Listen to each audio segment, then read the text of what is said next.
Hello guys, this is Coach B with MasterChess.com, and this is the second part of the video, King and Bishop versus two separated passed pawns. In this video, I'm going to go over some more challenging scenarios that use the main four types of positions seen in the first video, and I encourage you to use it as an exercise. Each time you see a new position, pause the video and think how you would play the given position, and then press play to see the correct moves. So here's our first position. It's white to move. So I encourage you to pause the video and think how you would play this position, and then press play to see the answer. So in this position, the white king cannot stop the pawn on h2 from promoting if it's just going to march towards it. For example, king g4, king g1, king g3, and the pawn will just promote. Therefore, the bishop has to stop that pawn from promoting. So the correct move here is bishop to d3. After this, black will move the king to g1, and now the bishop comes to e4, taking control of the diagonal and also controlling the promotion square for the pawn on h2. After this, black will move the pawn to c5, but if you look at this position, the white king is inside the square of the pawn, so now the white king has to march towards the pawn on c5. So white will do that with king to f4, but after this, the best play by black is king to f2. Black is trying to take the opposition and prevent white from going towards that pawn. However, after this, what white should do is bishop to h1, maintaining the opposition and also letting the king go towards the pawn on c5. After this, black will push the pawn to c4 and now king to e4. If black is trying to attack the bishop, for example king to g1, that bishop will simply retreat, still keeping an eye on the promotion square for the pawn on h2. So after king to f2, the bishop will just go back, and black cannot make any progress. And after black will come with the king to f2 and bishop will go to h1, he's going to have to try to do something different. All he's got is to push the pawn to c3, but after that white will simply come next to the pawn and be able to win it. And if he's trying to take the opposition with king to e2, here white will simply just go to d4, and now again, if that pawn marches, white will simply take it. If the black king takes the opposition again, white will also take that pawn, and keeping the bishop on the h1 to a8 diagonal will be enough to secure a draw. In this next position, the white king is not inside the square of any of the pawns and cannot get there. And if you thought of bishop to g7 taking control of the diagonal of both of the pawns, this is actually a mistake because the pawn on f7 is on the original square and can move two spaces to f5.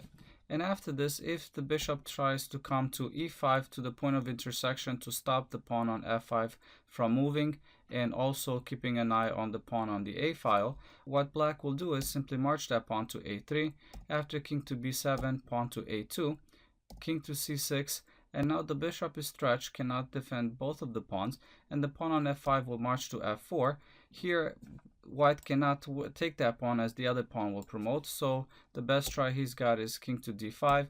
After that pawn moves, bishop to d4 attacks the square f2 and also keeps an eye on the pawn on the a file. However, after f2, now the bishop has to take that pawn as it's going to promote on the next move, and now the pawn on the a file will promote. Coming back from the beginning, you have to notice that the pawn on the a file, it will take him 3 moves before it queens. Well, that gives white 2 tempi before he needs to bring the bishop on the diagonal that will stop it from promoting, and that's all that white needs to get the king inside the square for the pawn on f7. So the correct play here is king to b7. After this, black will move the pawn to a3, king to c6, a2, and now we're going to bring the bishop to g7 to prevent the pawn on a2 from promoting. And after f5, white will move the king to d5, getting inside the square of the pawn on f5. And after f4, white will simply move the king to e4, stopping the pawn on f4, and the bishop stops the pawn on the a file and achieving a draw. In this next position, it's black to move, and I encourage you again to pause the video to see how you'd play this position. Assuming that you've thought about the position, let's go over it. If you thought of bishop to b7, and after b6 the bishop will come to d5, where he's going to attack the path of both of the pawns. But this doesn't work because here the bishop is stretched out. There's only one white square on both sides, so after something like f7 and bishop takes that pawn, the other pawn will promote. The bishop will not be able to stop it, and the game is winning for white. But coming back from the beginning, this is a draw, and the correct move is king to e6. The pawn on f6 is already stopped by the bishop, so that pawn can't move. But from the square e6, black is going to try to go after the pawn on the b file. After something like b6, black will move the king to d7. And now if the pawn moves to b7, black can simply come next to it and is able to capture it. And if white tries to go with king to b5 to help that pawn promote, black will simply come to c8, king to a6, and now king to b8. And here black will stay as stubborn as a rock. He's not going to move from b8, and there's nothing that white can do to push black away from there. The bishop already guards the pawn on f7, so that pawn can't move anywhere. If it moves, the bishop will simply take it. And now if white is trying to go around to support the other pawn, black can simply come to b7, and now white has to let that pawn go. Black will take it, and all the bishop needs to do is stay on the e8 to h5 diagonal and take the pawn as soon as it reaches f7. In this next position, it's white to move, so go ahead and pause the video. And here the correct move is bishop to f5. From here, this is taking control of the point of intersection for the pawn on the g file and the pawn on b2, covering the promotion square b1, and also stopping the pawn on g4 from moving. And also black cannot come to c2 now because the bishop covers that diagonal. So here black has to move the pawn to g4, and after which white will move down. Again, taking the pawn would be a mistake as the other pawn will promote. So here white will move the king to a2, and after g3, bishop to e4 will stop the pawn on g3 from moving, and after something like king to d4, the bishop could simply go to g2, stopping the pawn on g3 from moving. And there's nothing that black can do here. If black retreats to c3, the bishop will just move back, and black cannot make any progress. Pushing the pawn to g2 doesn't help, the bishop will simply take it. And now if black tries to come with the king to c2, the bishop comes with the check, and after king to c1, the bishop will also be able to take the pawn when it reaches b1. So coming back from the beginning, if you thought about king to a2 right away, this actually doesn't work, because after this, black will move the king to c2.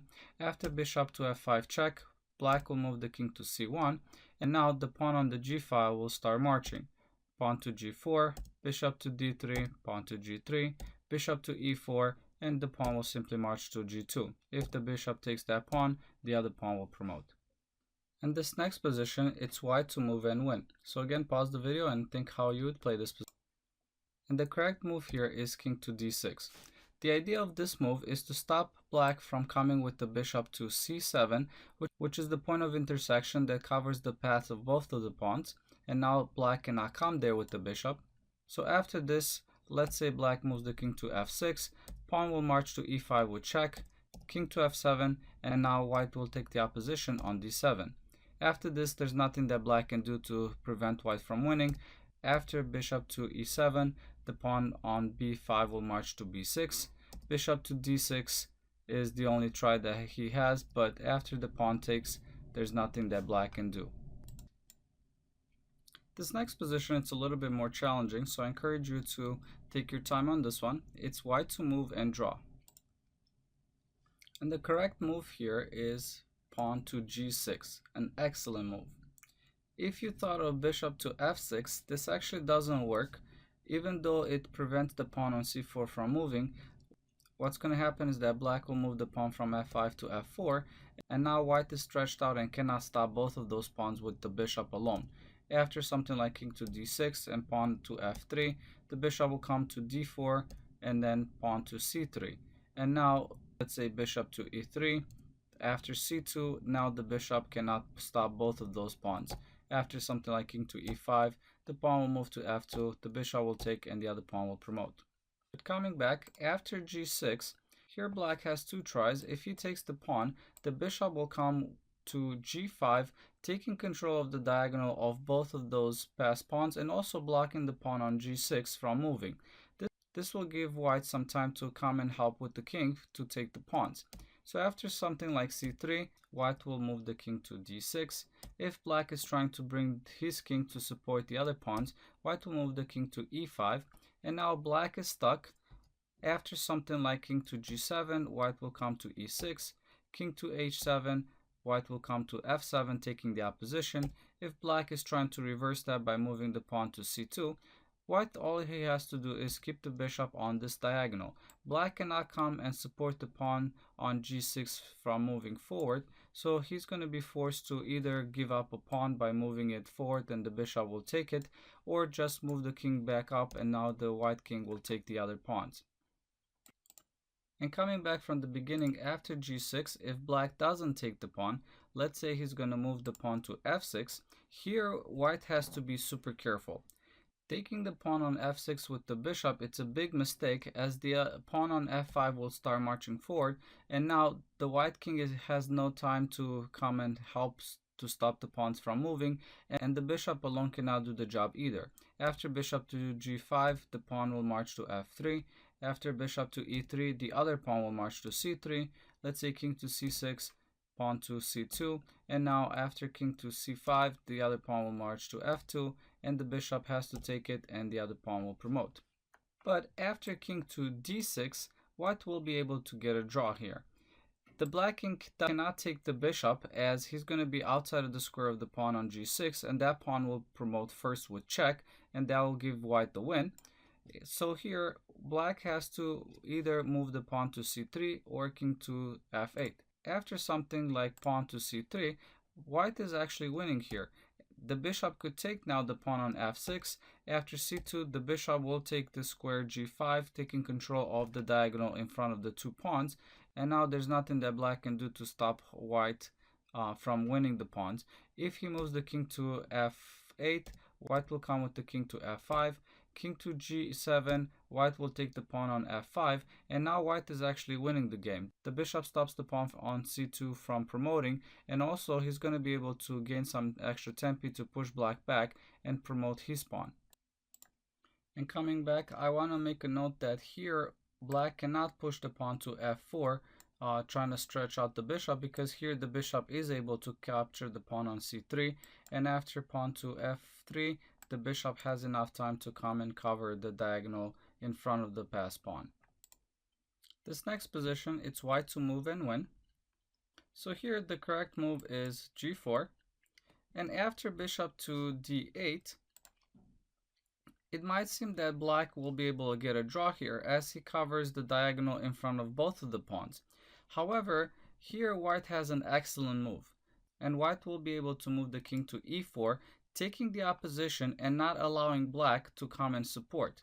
So from here, let's say black moves the king to f2, white will maintain the opposition on f4 and also support the pawn on g4 from marching forward. After something like king to g2, white will move the pawn to g5 now. Bishop to e7, g6. Bishop to f8, e6. King to h3, and now g7, and the bishop is stretched out. He cannot be able to prevent both of those pawns from marching. After bishop takes g7, the other pawn will move to e7, and bishop to f6, the pawn will promote. In this next position, it's black to move and win, and this is the ideal winning position. The king supporting the pawn that is being attacked by the opponent's king, while the bishop has to keep an eye on the other pawn.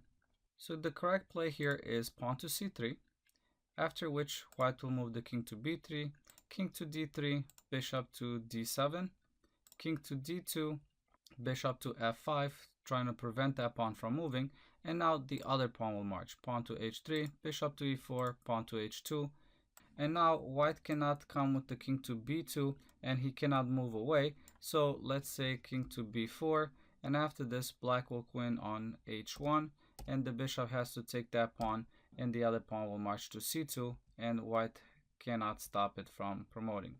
This next position, it's also black to move and win, so again pause the video. So the correct move here is king to d4. After this, white cannot take the pawn on g3, as he's going to lose the bishop, and he's not going to be able to stop the pawn on b3 from promoting. So here white will have to move with the king to f3, but after this black will still push the pawn to g2, and now white has to take that pawn, and black will take the bishop and then promote his other pawn. And coming back from the beginning, I also want to mention that after king to d4, no better is bishop to g2, because the other pawn will march to b2. After bishop to e4, the other pawn will march to g2, and now the bishop has to take it, and then the pawn on b2 will queen. And here's our last position. It's white to move and win. So take your time on this one as well. This is another one that's a little bit more challenging, and see if you could solve it on your own. If it would be black to move, this would be an easy draw because the bishop will simply need to come to e4, and then the bishop will cover the pawn on a7 from promoting, while black is already in the square of the pawn on g6, and this will be an easy draw. But it's white to move, and white can prevent that. So the correct play is king to d5, again taking control of the square e4, not letting the bishop go there. And now if the bishop moves to f1, trying to skewer the king on g2, white will be able to move the king to e6. Black has to take control of the h1 to a8 diagonals to stop the pawn on a7 from promoting. And now white is able to come with the king to f7, protecting the pawn on g6. And after bishop to d5, white will move the king to f6. Let's say bishop to b7, the pawn will move to g7. King to h7, king to f7. Bishop to d5 check, and now king to f8. And now there's nothing that black can do to stop white from promoting one of the pawns. After something like bishop to g8, the other pawn will queen. Alright, thank you so much for watching this video. Hopefully these positions gave you a better understanding of the four main type of positions that deal with king and bishop versus king and two separated passed pawns. If you liked my video, please subscribe and don't forget to check out my new website, masteryourchess.com, where you can learn, practice, test, and master your chess knowledge.